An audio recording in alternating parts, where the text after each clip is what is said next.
Hey you guys, it's Peter, and I'm back. Of course I'm back. I'm not going anywhere. Boost! Peekaboo. I see you because I'm YouTube famous now. And I got a lot of unpopular opinions available. Summer 2025. I'm doing my shimmies before I even get there. When's it coming? Summer 2025, the album. Dad. Shimmy, shimmy, shimmy, shimmy. Yeah. Let me clear my throat. Rock on, gold dust. Hey, little thing, let me light your candle, because mama, I'm sure hard to handle now. Yes, I am. Beast! How are you guys doing today? Oh my gosh, I've got lots. I've got lots of unpopular opinions. We're going to get to those in just a second, but I just want to say, thank you guys. What this was. That was like poking myself and pulling at I'm like in a silly mood right now. I'm like in a silly mood. I have to tell you, so our furnace broke. And we had to have the guy come out here and fix the furnace. It was real quick fix. But anyway, he was supposed to be out here between 2 and 4. And I was like, okay, so I either have to get up early and film videos, which we know that's not happening, okay? Especially since I stayed up very late last night and I watched Dragula. And got caught up on that, and then I started watching this new show called Elsbeth. Well, it's not really a new show. It's on the 2nd season, but it's a new show to me. I started watching it. Do you ever okay, so many people have recommended this show to me, and they're like, Peter, you would love Elsbeth, and you should watch Elsbeth, and Peter, you would love Elsbeth. And it's kind of been on my list for a while. But I was like, you know what? I want something like a thriller. I want something I can just like, get my teeth into, and I can't stop watching. And last night I was like, okay, because everybody keeps on telling me, because they know I love the cozy mysteries, they're like, you should try Elsbeth and the new Matlock, okay? So I was like, well, which one should I try? Well, Matlock's only got 4 episodes out, but Elsbeth has a whole season out. So I started Elsbeth last night. Oh my God, I could have binge watched that entire first season last night. It's so good. Do you ever you're looking for something? So I was talking to my friend Tawny Jean on the phone last night, and I was like, I need a good TV show to watch tonight. And what I want is something like Mare of Easttown. Did you ever watch that? Oh my God, it was so good. But I was like, something like that. I said, or that one with Nicole Kidman when she was married to the doctor and Jill Clayburgh's daughter was in it. That's also an American Horror Story. And she's like, yeah, the other one that was on HBO Max. This is how my friend and I talk to each other. I said, or something like The Perfect Couple that's 6 or 8 episodes, but you can just get can't stop watching it. So I don't know how I ended up on Elsbeth, but it's so good. It was so good. So anyway, I knew I had to get up early today, okay, to film videos. That didn't happen. I slept in today. But then I got up, and they, had called, and they were like, we're going to be out there a lot earlier. Is that cool? And so I got right back to him and was like, yeah, absolutely. And so he came out here early, and he got it fixed, and so now I'm making videos. So here's my plan. I'm going to be making videos today, and my vlog, of course, because I vlog every day on my vlog. And then sitting on the front porch, drinking coffee, saying hi to my neighbors. If you like that kind of thing, where I just tell stories of my life and say hi to my neighbors. My neighbors come in, they say hi, and you can hear me talking to them in the background, stuff like that. But anyway, if you like that kind of stuff, go check out my vlog. Anyway, so in my vlog, and then I'm going to take a walk tonight, because I'm back to my walking every day. Last night, I walked 1 hour and 23 minutes, and I finished the book, God of the Woods, which was my August book for Peter's book club. So now I'm on to the true crime book called Local College Girl Missing, about the Lauren Spurrier case in Bloomington, Indiana. And that's our book for September. And then it's a real short book. And so I'm going to listen to that tonight and finish that. And then I'm going to start the second true crime book, because our true crime book club, listed below if you want to join, the live stream is on Sunday. So got to get all those done. Then I got to read the September and October book for Peter's book club. I'm way behind on the reading, but I finally did finish that book last night. So I'm very excited about that. But anyway, last night was a good night. It really helped me. Yesterday, I filmed on, I think 5 or 6 of my channels, and I hadn't in a week since Boo Radley had passed away. And I was really apprehensive to come on and film videos yesterday. I just was I just didn't feel it, and I just was I don't know. I almost thought about taking yesterday off as well and just doing my vlog. And I was like, no, just push through it. You're a believer in, when you're feeling pain, go, move through the pain and feel it. And I just came on here and I shared authentically about, what was going on with me and how I felt about it. And then I was even kind of I wasn't, sure about filming and whatever. And you guys were so sweet, and you were so kind, and I really, really appreciate it. And yesterday making videos, it really helped me get out of myself. And making videos on any of my channels is so cathartic. And, you know, like I make a list the night before and I'm like, okay, this is what I'm going to do. And I'm going to do a haul over my Peter Does Stuff video today. And I'm going to do a review of this stuff that these people sent me. And, you know, and it's really fun for me and it gets me out of my head a little bit. And yesterday did that. And it was kind of setting a foundation for me moving forward. And so I really appreciate you guys watching my videos yesterday and all the kind thoughts that you sent me. So I'm kind of trying to ease back into things a little bit. I do have some drama videos that I want to make. I want to talk about, well, I'm going to talk a little bit about it today probably because I think I got asked something about this, but I want to talk about the Jeffree Star being on Tana Mojo and Brooke Schofield's podcast, the Cancel podcast, and then the whole drama with all that, but I'll talk a little bit about it today. I do want to make a video about the Mr. Beast and Rosanna Pansino thing about the moldy cheese and all that, because that's a huge issue right now. Nick Avocado has come out with some videos that I want to like go back and watch and cover and stuff like that. And then of course Jeffree Star is going to be on Trisha Paytas' podcast. So now I'm going to have to watch all 3 hours of that podcast so I can catch everything that he says in there. So that will be coming as well. So I've got some other drama. And then there's other FTC video. I still haven't made the FTC video yet about the new things with the FTC and how Jaclyn Hill, Michaela Noguera, they need to like be very, very careful. But I wanted to kind of ease back into things this week. So yesterday I did a Q&A. Somebody commented, like, right after I did the video, I posted the video, they said, I always miss these Q&As. I saved all the questions that I got that I didn't answer from yesterday in the Q&A, and sometime this week or next week, I will do a follow-up to that. Maybe tomorrow. I don't know. We'll see. So, I have a feeling like if with the election in the United States today, people probably are not going to be, and we are going to be talking about that in just a second, because somebody asked me about that. And I don't think that people will probably be watching or consuming a lot of YouTube videos today. I don't know. Or maybe you guys need a little distraction, you know, from like watching the live coverage of all of it. I don't know. And of course, obviously, a lot of you guys don't live in the United States. So I was like, I'm going to make a couple videos today, a couple videos tomorrow, and then kind of I'm trying to ease myself back into the normal routine of things. So, I wanted to do a unpopular opinions video. Now, I will tell you, when this video is posted today, it will still be over on my Instagram. So if you want to ask me about my further unpopular opinions, please go put them over there. I put it up on my Instagram. Here, I will pull it up for you right here. Hold on a second. Here it is. Right here is what I put up here. And it is currently at 9 hours, which means it has like 18 hours left to go. And it put unpopular opinions about anyone or anything for a video. Name them. So when this video is posted, you can still go over to my Instagram and you can still answer this. And I will save all the answers. I always do that at like the 23-hour mark.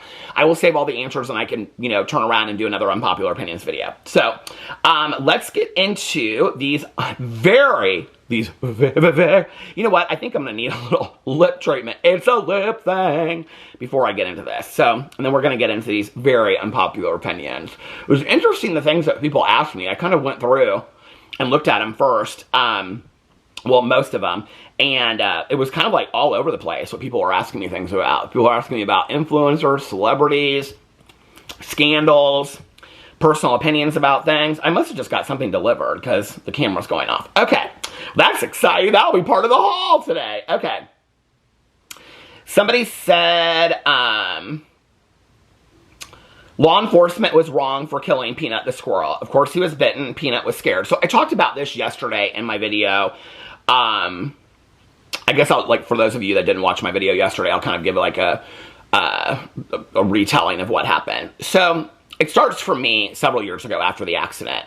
At that time, I was following like every influencer I talked about, every YouTuber, every beauty influencer, lots of celebrities, like all the RuPaul's Drag Race girls, all the Bravo people, dance moms, all the moms, you know, and just a lot of like, you know, like famous people. And then I also followed a lot of like really good looking bearded guys and stuff like that. And like inspiration. And also I thought they were attractive. And then there was one day and I was just, you know, sitting outside, and that was kind of how I spent most of my days, was just sitting outside on the front porch and just, you know, filled with all of this like just regret and, you know, just these weird feelings and stuff, you know. So when I wasn't in therapy, I was kind of like, you know, working through things in my mind, and I was rolling through Instagram, and I really had kind of stayed off social media, you know, for a while, and I was rolling through Instagram one day, and it was just like a picture of like a good looking guy, you know, with like, you know, 18 abs and a good beard and all this kind of stuff.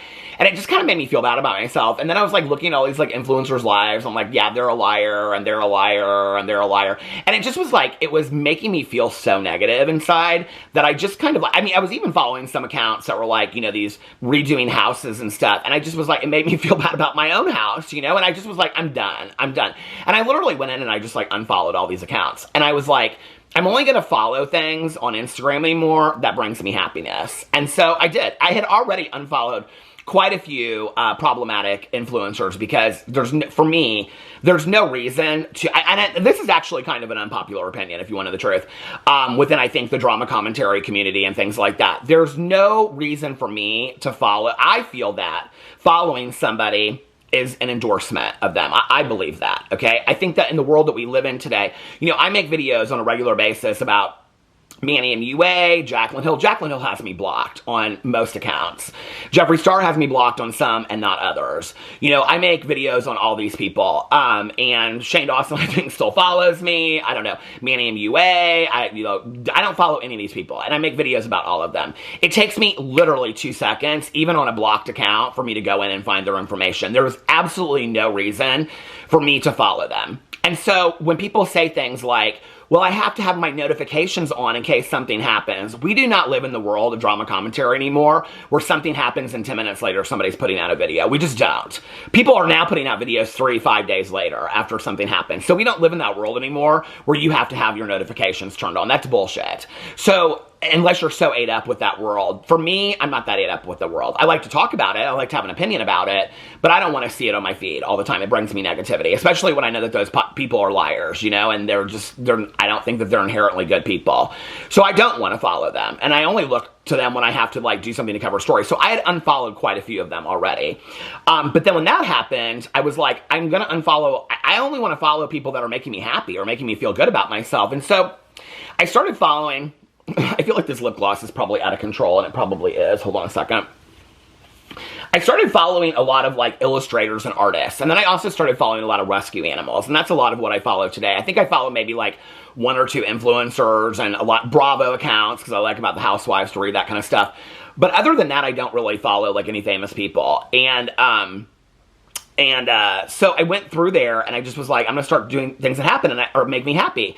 And I started following like Morty the Misfit, and I started following Thumbelina the Squirrel, and I started following Peanut the Squirrel, and I started following all these different rescue animals. Cora Rose, the dog that has, you know, is missing 2 front legs, and just to see these little animals, you know, Marvis Big Teeths is one of my favorites right now to follow. I mean, he's a dog that literally, like, he can't walk, and so he's in his bed all the time, and his moms just love him so much and take such good care of him. And it really inspired me to see these little animals that had such heart and soul. And it wasn't just about the importance of rescuing, which I believe in. It wasn't just the importance of saving an animal's life, which I believe in. It was about they were inspiring me that if this little animal is living in this world just day to day, just so happy for a treat or getting to run outside or so happy to see their favorite person, you know, like Thumbelina the Squirrel gets so excited about an avocado or watermelon juice, you know, and it's just like, it really simplified things for me, and it really made things, it put things in perspective for me about what's really important in the world. And Peanut the Squirrel was one of those that I followed.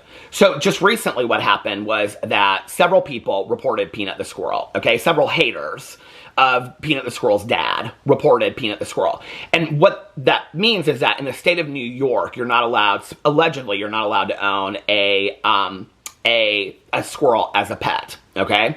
Even though he is a rescue pet. So Peanut the Squirrel, the Department of Environmental Conservation or whatever concern came in, and they took, from the state of New York, they came in and they took Peanut the Squirrel. And they also took Fred the Raccoon. And they had to test Peanut the Squirrel for rabies. And when they went to go test him, Peanut the Squirrel supposedly bit the agent that was testing him or whatever, and that was why they supposedly put him down, allegedly.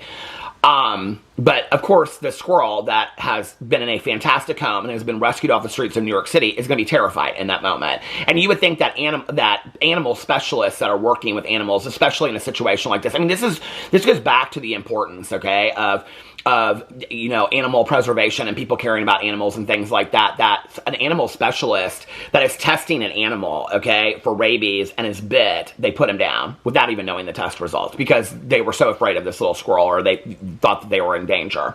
That's supposedly what happened. But they euthanized both Fred the raccoon and Peanut the squirrel. It devastates me. I will say one of the things that I think, in every dark moment there is a bright light.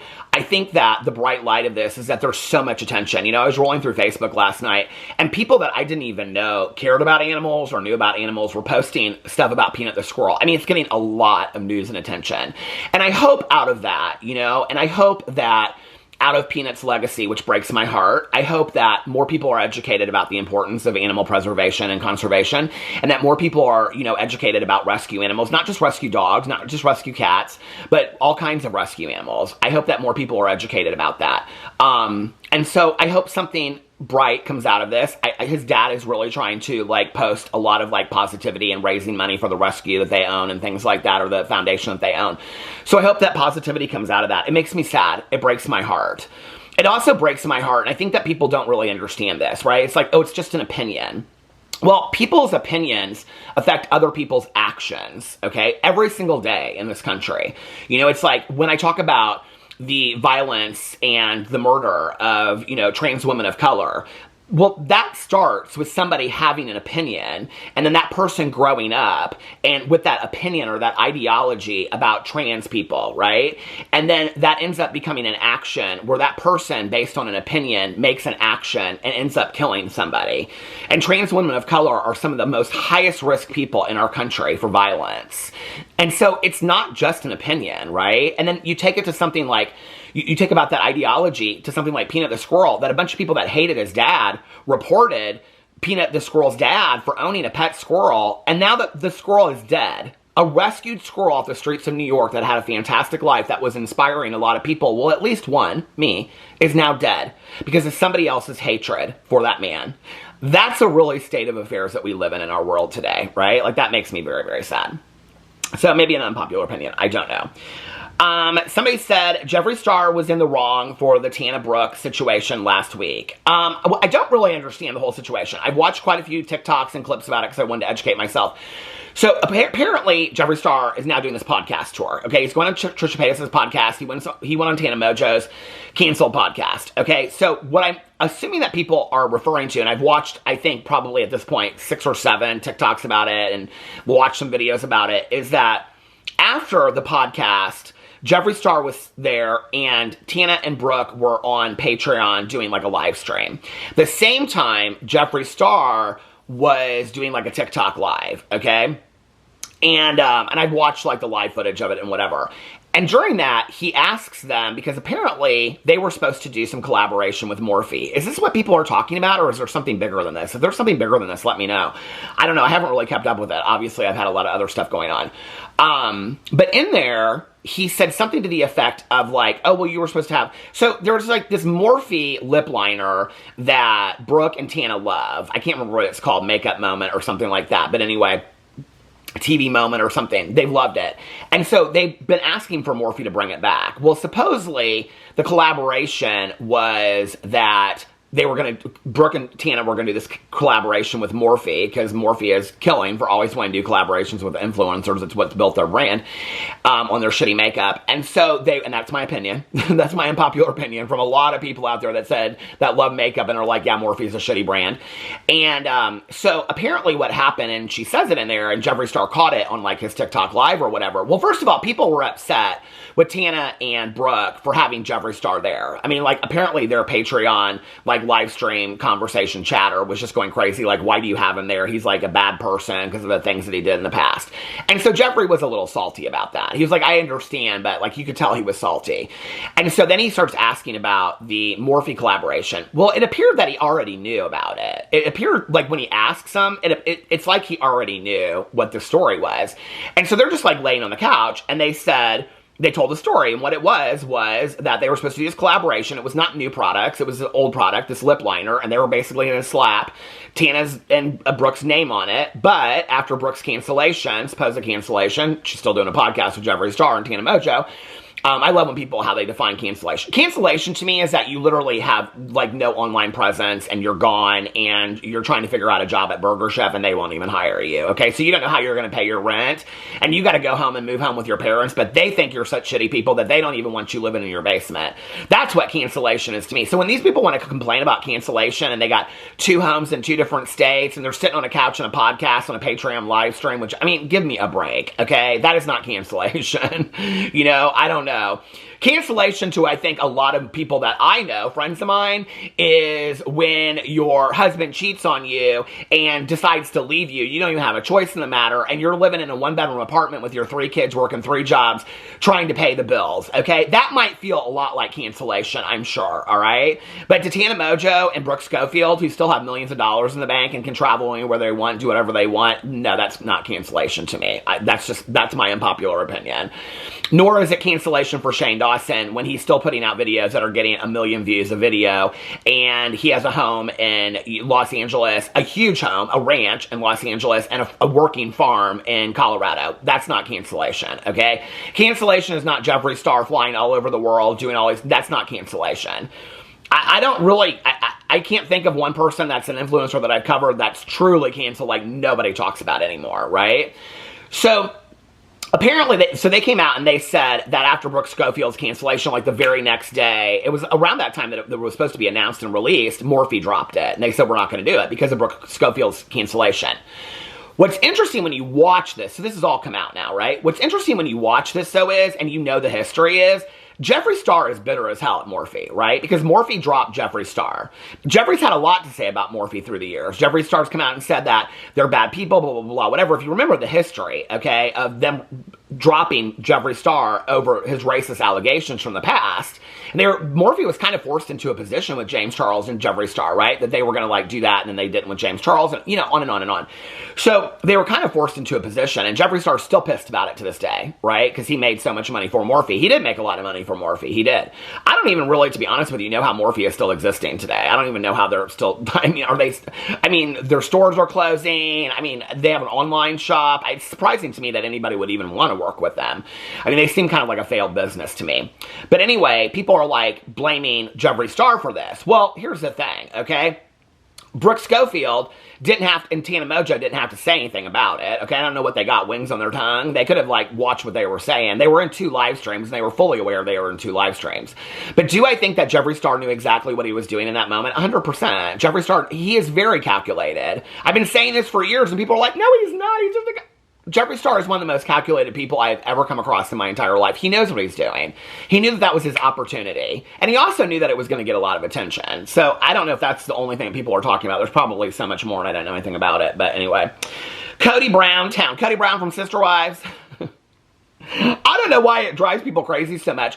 When I'm doing so I do Sister Wives coverage now over on my Peter Watches TV channel every Monday, because I watch it Sunday night and then I turn around on Monday and I do Sister Wives coverage. I'm having so much fun over there with Sobbing Robin. Kidney in I gave my love to you, Christine. But anyway, and Sobbing Robin's Perfect Christmas that was run. Okay, I binge watched 18 seasons of this effing show just so that I could cover it on my Peter Watches TV channel. So y'all better go over there and watch it. But no, I'm having so much fun with Kody Brown and his 5th wife is his ramen noodle hairdo. But anyway, I'm having so much fun over there. But people, like, I go in between saying, like, Kody and Kody Brown, or Robin and Robin Brown, and I don't know why that infuriates people, but they're like, why does he always say Kody Brown? I don't know, it's just funny to me.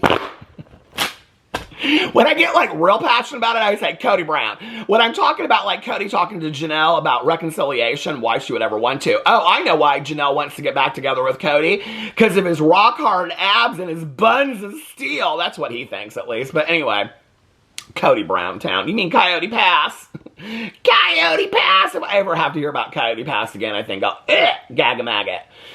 All these people are asking me about Beyonce. Is that like code? I don't know what that means. Okay, people are saying, oh, Beyonce has some really good songs, but she's not God. I don't think she's God. I don't know. Is this code? Is Beyonce code for something today? I don't know. So I'm not going to get into it a lot. But different people ask me about Beyonce is overrated and is part of the Diddy team. I don't know about all that stuff with her and Diddy. But I think she has some good songs. I don't understand that. I will say this, like, very few people that people love do I ever understand, like, the super fandom. I really don't. And I think it's partly because, like, there are people that I love, and I love their music and whatever. I mean, Stevie Nicks, I think we already know that, right? I mean, but there's others out there, like Bob Dylan. I've loved his music for years and years and years and years and years, you know? Like, I mean, Judy Collins, Joni Mitchell. I mean, I have loved these people since I was a little kid, you know? Fleetwood Mac and Stevie Nicks probably being at the top. But, you know, it's like, I don't understand almost like the Beatles super fandom of like Taylor Swift. Do I like Taylor Swift music? Absolutely. My husband was trying to get us tickets to go see her this weekend. She was in Indianapolis, and we have friends of ours that are like, and she and her daughter are like in the fan club or whatever. And so like, apparently once they do the setup, they release some extra tickets or whatever. Tickets were going like at the cheapest one this weekend was going for $3,600. My husband was like, do you still want to go see Taylor Swift? I was like, for $3,600? Are you fucking kidding me? No, that is 2 weeks in Mexico. No, she ain't worth that. I can watch the videos online. There ain't nobody I'm going to see. I'm not waiting in no line for that. I don't understand it. Chappell Roan, I like her music. I didn't really know much about her. Now I'm like starting to like her music a little bit. I don't understand. I mean, I like what she stands for. I like a lot of what these people stand for. But I like a lot of what Judy Smith stands for up the street, too. Not paying $3,600 to hear her sing Delta Dawn in her front yard. I'm just not. You know what I mean? I don't understand it.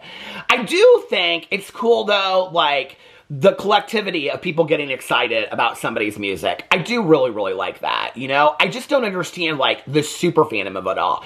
And it's like, the super fandom around Beyonce, do I think Beyonce's music's good? Yeah, some of it I think is shit. I think that Cowboy Carter, here's an unpopular opinion, I think that Cowboy Carter album is shit, okay? And I've listened to the whole thing. I think it's shit. And I like a lot of Beyonce's music. Hell, I've loved a lot of Destiny's Child's music, okay? And I still like Kelly Rowland. I like a lot of her music, okay? And no, I think she holds her own to Beyonce. I don't think Beyonce is the end-all of the world. I don't understand it. I mean, I do not get it, okay? I don't get it with a lot of these people. You know, like, I love Stevie Nicks. If I met her, I'd be like, oh my God, Stevie, I can't believe I'm meeting you in person. But would I, like, faint? I don't think I would. I used to say I'd faint a million faints, you know, but I think I'd be like, hey, and she'd be like, hey, it's really nice. I'd be like, hey, girl, oh my God, can I wear a shawl? Like, let's go hang out and have a coffee or something, you know? But I don't know. Like, I don't get it. But all these people keep on asking me about Beyonce. Mustard and mayo, mayonnaise, relish is nasty. Okay, well, I like relish, okay, on a vegetarian, a vegan hot dog. But that's about the only thing I like relish on. And then mustard, I like because I'm a vegetarian. So for like vegan chicken fingers and stuff like that, whatever. And I do like those replacement meats. What do we call them? Plant-based meats? Replacement meats. I do like the hot mustards and things like that, the honey mustards. Mayo, I love absolute mayo. I mean, I love mayo. Oh my God, ranch dressing, don't even get me started. Hidden ranch, oh my God. I am such a huge fan of ranch. Ranch goes on everything. It goes on pizza, it goes on fries, it goes on breakfast food, it goes on everything. I absolutely effing love ranch, okay? The one thing I cannot do, okay? I've gone over to people's houses and they're like, and this is what they'll say, do you want mayonnaise for your sandwich? I'll be like, yeah, sure. And they want to put out a jar of Miracle Whip. And I'm like, ma'am, okay, ma'am, that is not mayonnaise, okay? Miracle Whip is of the devil, okay? I don't know what that is. I don't know if that is bacon grease from the frying pan that they done put in the refrigerator.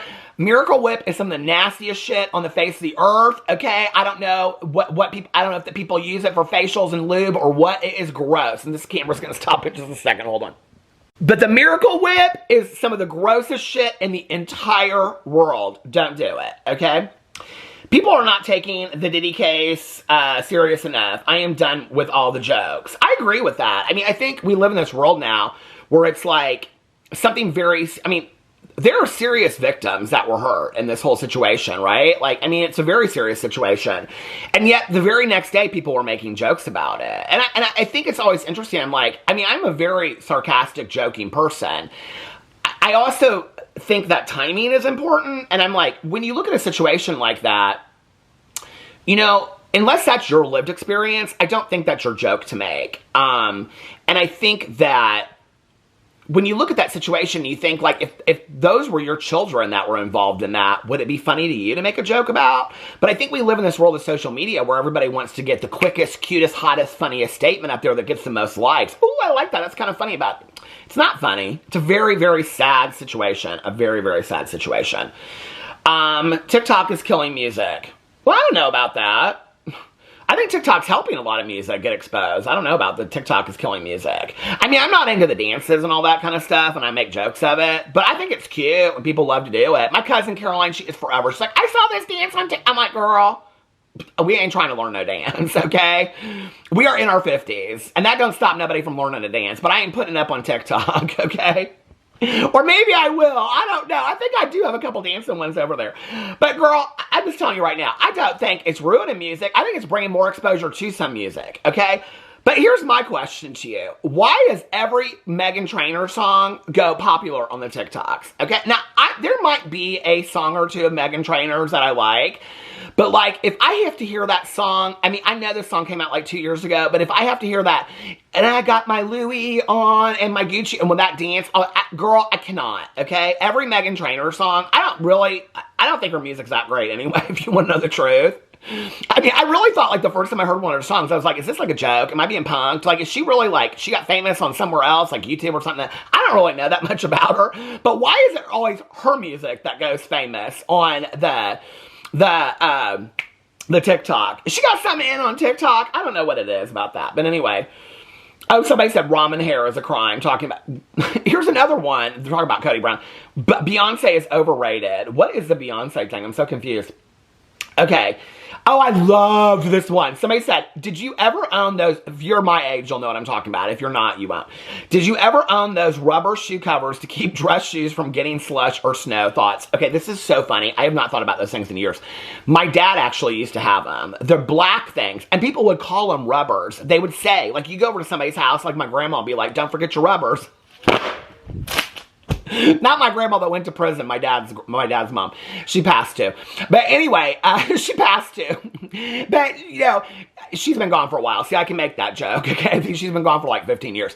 But anyway, but you remember those? And they'd always be those big black things. They were so ugly. And they'd sit right by the door. And you put them on your shoes if it was like raining outside. And so, fuck, I don't even use an umbrella, okay? If I get wet, I get wet. You know what I'm saying? My grandma. Don't forget your rubbers. Why does that crack me up? Okay, somebody said, if you choose not to vote, I don't think you have the right to complain about certain politics. Well, this is like a hot topic this year, you know? Y'all want a serious moment since it's election day? Okay, let's have a serious moment for a second. So what did she say again? In my serious moment.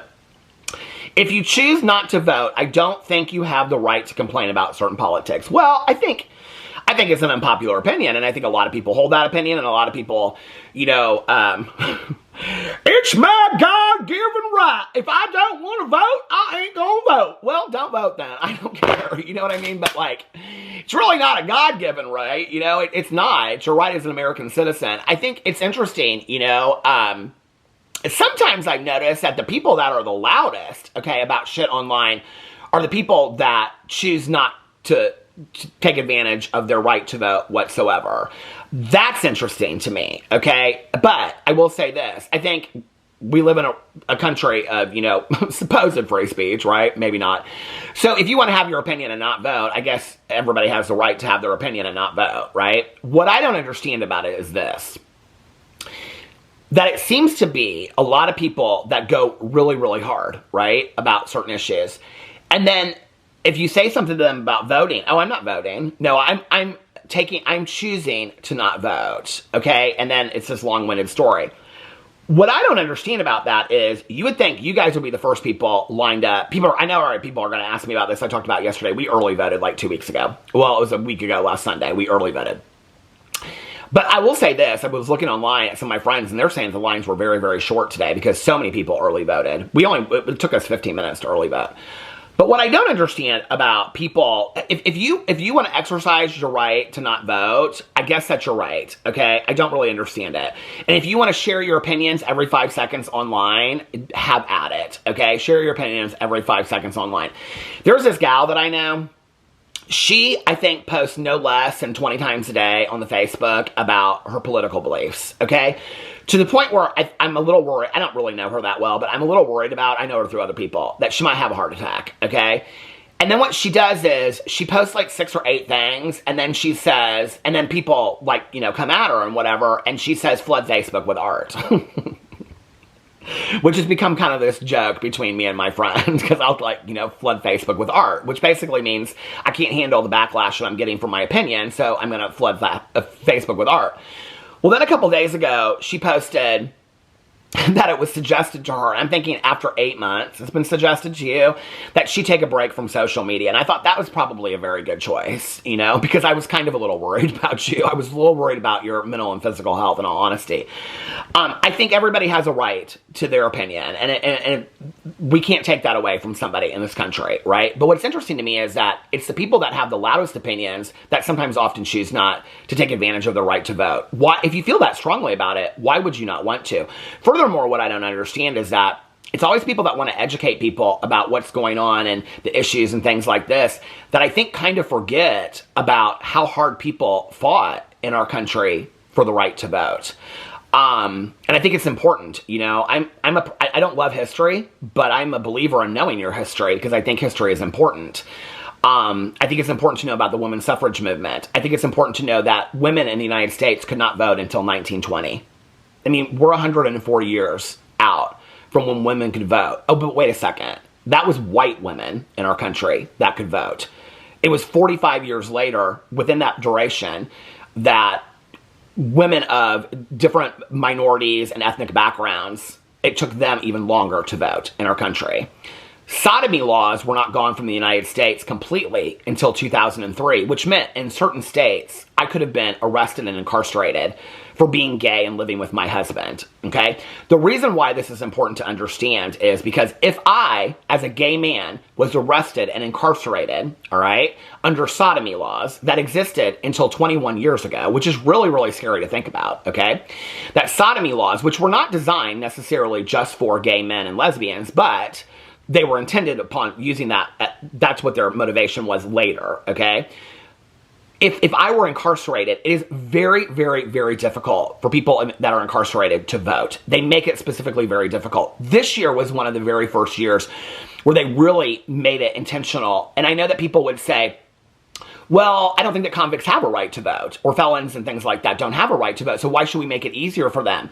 Where they were actually taking polls into jails and things like that, because it's very difficult for people that are incarcerated. Well, okay, a lot of people that are saying, I don't think that people that are incarcerated should have a right to vote. Some of those people that are incarcerated, okay, are incarcerated because not everybody that's incarcerated is incarcerated for murder, right? People that are incarcerated for failed drug screens for marijuana in states that aren't federal, right? Which is why I, as an addict in recovery, believe in the legalization of marijuana and the destigmatization of marijuana, because we have way too many people that are incarcerated for dirty drops on marijuana, okay? But none of those people, if they're incarcerated, if pulling things and they're not going through the process and asking people how to vote and while they're incarcerated, are going to be able to vote, okay? Which, if you care about the legalization of marijuana, that might be something that you might want to think about, right? Or, you know, people that are incarcerated for other issues, or people that are innocent right now that are incarcerated, and they were incarcerated and are working with innocence projects and attorneys to try to get them out of prison. They don't have a right to vote. So at that time, in 2003 and before that, I mean, the sodomy laws began changing years before that. The 80s were a big time for that, around the AIDS crisis. But as a gay man, if I was incarcerated, I wouldn't be able to vote, or it would be very difficult for me to vote. I would have to go through several chains. You can read all the articles I have about how difficult it is to vote when you're incarcerated. So for me, it does feel like a right and a privilege to vote in this country when less than 100 years ago, women, and especially women of color, were not legally allowed to vote in our country. I think it's a huge issue to just say, well, I'm taking my advantage to not vote in this country. Okay, well, a lot of people fought. I mean, that's literally the foundation of our country. I have a husband that is a Venezuelan immigrant that is now a citizen. I can tell you voting is very important to him. When you look at a country like Venezuela, okay, and people that are leading that country like Maduro, and you look at what's going on in that country right now, okay, and that how elections are going on, and people want to get up in arms about things like that, and I literally have family members of my, with my in-laws that still live in that country, and it's unsafe to live there, Political elections look a lot different to you, right? Political systems and the branches of the political system look a lot different to you, and it's not necessarily always just about how much money do you have in your pocket. It's somewhat about human rights. When you look at things that way, it looks a little bit different. So, to the good old guy that's like, well, it's my God-given right to vote, and if I don't want to vote, I don't have to vote, It's like, well, okay, but it's not really your God-given right. People fought very, very hard for the right to vote in our country. I don't understand why people would just say, I choose not to vote, I don't understand that at all. Doesn't make any sense to me. But people have a right to their opinions, so, opinions are like assholes, too, and everybody's got one. And everybody's got an asshole in their life, too, I'm sure. Oh my God, everybody about these condiments. Somebody said ketchup is the most evil of all condiments and will lead to the downfall of civilization. Girl, I don't know about that. I do love some ketchup, and I do like to mix ketchup with mayonnaise, but don't ever get that confused with Miracle Whip, because it will never. The last time I tried Miracle Whip, I was like, I can't ever do this again. Unpopular opinion. Michaela Nogueira is like fast fashion and will be irrelevant as fast as she has become relevant. Okay, so here's my unpopular opinion about that. I think a lot of people wish that. I don't think Michaela Nogueira is going anywhere. I think Michaela Nogueira is going to be around for a while. I really, really do. I don't know that she deserves to, but I think that we live in this world where it's so saturated with scandals, and I think Michaela has monopolized on that she doesn't really care, and she's not going to address it. The brand of Michaela Nogueira is, I'm never going to address anything. And it's not necessarily like, I wish she would. I think it would show who she is as a person. It's why people don't really care about the drama and the beauty of influencer community anymore. It's been so saturated that people are like, okay, next thing that she did, oh, so she lied about these lashes? I don't care, her TikToks are funny. That's what people think. They don't really give a shit about that. They don't give a shit about integrity. They don't care about the authenticity of a beauty review anymore. They really don't. If they did, I can tell you right now, the people on YouTube that have 1,000 followers and are doing inherently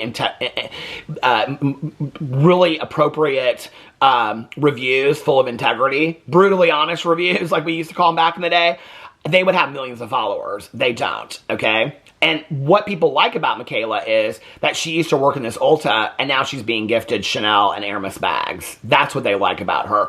Just the same way they liked Jeffree Star back in the day, that he came from nothing and became a rock star, and then started these 3 liquid lipsticks into this makeup mogul empire. That's what they like. People like the story. This is why I talk about the story is so important with these things, right? But I really don't feel like Michaela Nogueira is going anywhere. So I think we will see a brand come from Michaela Nogueira in the next probably, I would say, 2 years. Towards the end of the next 2 years. I think she'll announce a brand. I don't think it'll be just a brand collaboration. I think she'll come out with her brand. I think she knows she's getting to the top of the mountain, and she's got to either find another mountain or she's going to start going down. And I think the next thing she's going to do is come out with her own brand. The thing with coming out with your own brand is it can be, like, if we look at these people, right? Like, Jeffree Star came out with his brand at the right time. So it really helped him, okay? James Charles didn't. He waited a little bit too long after so many cancellations. Manny and Laura, they waited too long. So I think, like, when you look at, like, those kinds of making your own brand, it's like, when are you coming out? Are you coming out with it at the right time? What, Trisha Paytas' glitter box? I don't know how I remembered that thing. Do y'all remember that glitter box?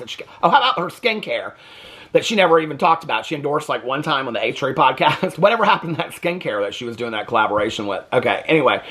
But I think it's like, you have to know, like, when you're going to do it and when you're not, And I think that Michaela Nogueira has I think she has a lot of really smart people around her that are telling her how to do her career. I really do. And I think what she'll do is she'll do the brand and she'll announce it, and it will be done in a way that we haven't seen it. It will not just be a palette and 3 foundations or something. It'll be something we haven't seen before. She might come out with a fragrance first or something like that. I actually think that would probably be smart. Somebody said, I like winter and how cozy it can be. I do too, but I like summer more now. Somebody said, it's shake and bake and I helped. It's shake and bake and I helped. I love that so much. Wearing shoes in the house. Well, I always wear shoes in the house, but I wear my Birkenstock sandals, okay? And so does my husband. He either wears slides or he wears sandals. And I don't necessarily consider these shoes. Like, to have somebody come in their winter boots and track their shit all over my house. No, I'm not about all that. You can leave your shoes at the door. Rosanna Pansino versus Mr. Beast will require research. I've been watching a little bit of it. But I will probably do a video on that later. Adam McIntyre doing interviews in LA. Okay, so Adam McIntyre came out with this whole thing about this podcast. I'll give my head how I want to say this, because I think, well, first of all, I just want to say, I think Adam McIntyre, like Michaela Nogueira, is not similar at all. They're not similar at all. I'm very happy for Adam McIntyre. I think this is what I was going to say. I think he's very smart about timing, okay? You know, when you look back in the day, when a lot of the drama commentary channels were, like, on the rise and whatever, we just, like, met, it was just enough to meet these people or do collaborations with them. Adam was like, fuck no. I'm going and I'm doing podcasts with these people that I've looked up to. And he scheduled it, he rented out of space, and he did podcasts. It was very, very smart. The reason I was in my head was because, you know, as the genius of 7 channels, I'm not entirely sure if I were Adam that I wouldn't have started another channel just with the podcasts. But I also think it's smart keeping it on his own channel because he's already got so many views and subscribers over there. So it's 6 of one, half dozen of the other, I think. I'm very, very happy for Adam. I'm very happy that Adam, I mean, this is the thing. Like, people think that Adam just, like, put in all the hard work because of Cole, like everything that came with him, like getting his subscribers and the muckers and all that kind of stuff came from Colleen Ballinger. That's such bullshit. Adam McIntyre has suffered more greatly from Colleen Ballinger and what happened in 2020 to now, and had to fight literally upriver to get any kind of relevance. I mean, he was talking about all the same drama that we were and really was fighting for views and things like that. Yeah, Colleen Ballinger and talking about what happened to him put him on the map a little bit, but he was fighting really, really hard, putting out consistent videos a lot, you know, I mean, he held his own in the drama commentary community and was working really, really hard at that, you know, and then the Colleen Ballinger thing happened. I think it's such a weird statement when people say, well, if it weren't for Colleen Ballinger, then Adam McIntyre. I mean, okay, Adam McIntyre is a victim of Colleen Ballinger, right? So that's victim blaming and shaming, to say that, like, a victim can't write a book about their experience of what they went through, you know? So when you talk about, like, victims of certain situations, certain crimes that have happened, they can't write their story because then that's them monopolizing off of it. Good for Adam McIntyre for everything that he's gotten through the situation, because he went through hell and people doubting him for years and years and years, you know? I'll be honest with you, I was like, when he came out with his tour, I was like, what the fuck's he gonna do on a tour? He's gonna sit in a chair and go through reaction videos? I was like, girl, what is he doing on his tour? But then I was like so happy for him. I kind of lived. I was like, good for him. Like, he's smart, right? Like, he's like, no, I ain't just doing no collab. I'm doing podcasts, okay? I'm gonna sit down and interview these fucking people. And I'm going on tour, too. You ain't gonna stop me, bitch. He's like, I'm going on tour. I am the next fucking Bonnie Tyler. He'll probably rip out some Bonnie Tyler to sing on his tour, you know? But I live for that. None of us were thinking about that back in the day when we had these, I mean, I was never on the level of him, but, like, you know, when we had these up and growing, we were just like, oh my God, you know, like hoping that we got to meet somebody. But we weren't thinking like that. He's smart. Adam McIntyre is smart. He is ahead of the game. Good for Adam McIntyre. I think it's great. And I watched him the podcast and I lived for him. And you know what? Adam McIntyre asked the questions. That's what I lived for, right? Is that Adam McIntyre, yes, he was very fanning over some of these people, but he did ask the questions. I was more than some of these people do. More than a lot of these people do that have these podcasts. Jeff Probst from Survivor. Is there something bad about him? I don't know. I mean, he's been doing the show for 45 years. I think the man still looks pretty good for that, but I don't know anything really about him other than he hosts Survivor and I'm watching this season and I'm living for it. Okay. Someone who seems to have a bad reputation, but who you think has a good heart. Okay, so I saw this question the other day and I was like going through, like, I'm talking about people that I talk about, okay? So, and I know this is a very unpopular opinion, but somebody that I think has a bad reputation to a lot of people, but I really truly think innately has a good heart is Tati Westbrook. I really do. I think in her heart, and I know that people, you know, at the time that stuff was going down and she was doing collaborations with Jeffree Star, I think that a little bit Tati was like, fuck it. You know, like everybody else is doing it. I deserve a little bit of a glow up on YouTube too. Why not, right? I think that Tati Westbrook got caught up in a lot of shit that she's a grown woman and she signed up for, and she needs to take accountability for that. And she just chooses not to sometimes. I think that would probably earn me more favor with her if she actually did come out and address it and say, yeah, I did start this fire and I need to end it. And this is what I really think. There's no court case looming anymore. There's no reason why she can't. She just doesn't want to because she doesn't want to stir up more drama, because she wants to stay out of drama, because for her mental health. And I think that's great. But you got your audience, okay? So many people involved in this story that you decided at the beginning to end it now. And I think to some people, I mean, that was a huge time, right, in the history of the beauty influencer space. I think that people, many of our audience deserve to know what happened. Plus, she kind of let James Charles off without a hook, without like saying really anything about how it all ended, you know? But I think inherently, Tati Westbrook is a really good person. I think she wakes up every day trying to be the best person that she can. I don't know that I can necessarily say that about Jeffree Star and James Charles. I don't think inherently Shane Dawson's a bad person either. I think Shane Dawson, I think, has a poor edit button and is holding on to humor from 20 years ago. Other than that, I think Shane Dawson wakes up every day trying to be a pretty good person too. I really do believe that about Shane Dawson.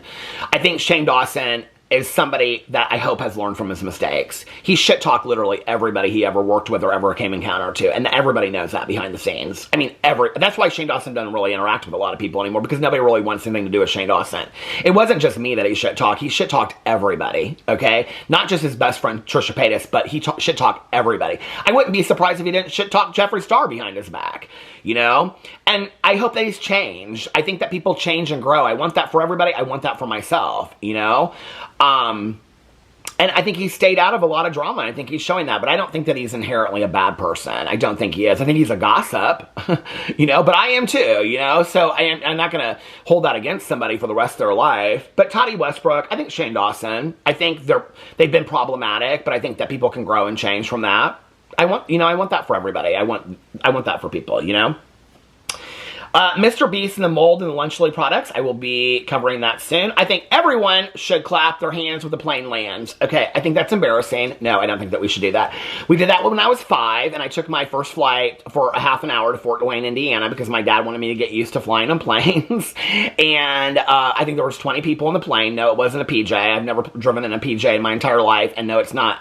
If somebody invited me tomorrow to be on a private jet, PJ, I would say absolutely not, okay?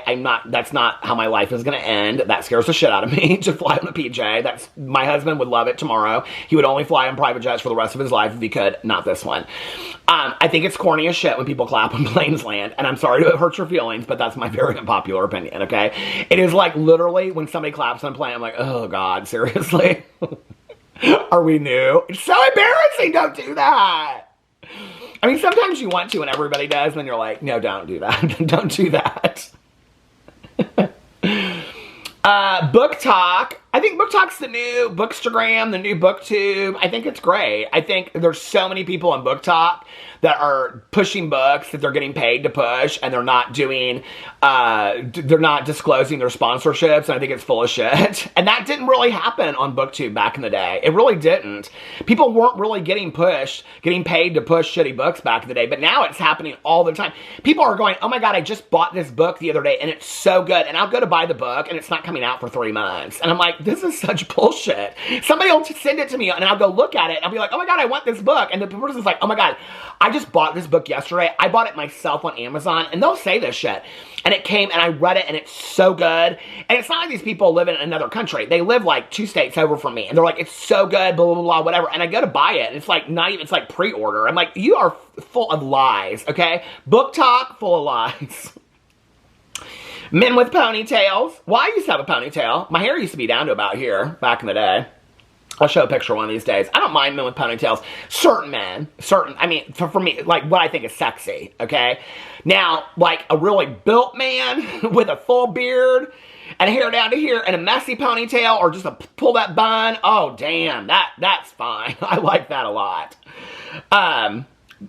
Fruit-flavored coffee. Sometimes, somebody asked me about Phaedra Parks. Well, you know, okay, Phaedra Parks on Traders was great. She's coming back to Atlanta. I'm ready for it. I just don't understand when put on the spot. Phaedra Parks can never take. I mean, she's a Christian. She talking about how she's always a Christian and accountability and forgiveness. She just cannot own her shit that she did against Kandi. And I do not understand it. You want to say you're such a great person?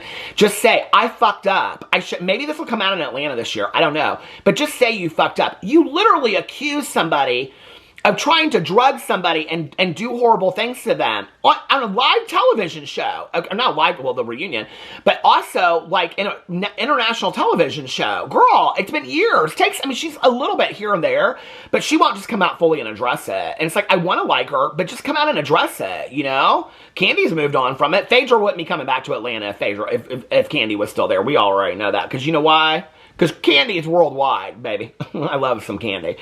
Moose, somebody said, girl! Moose are deer all day long, and it is currently Moosegate 2024 season. Anyway, let me know what you thought about all those unpopular opinions in the comment section below. I love you guys, and I will see you tomorrow. Bye.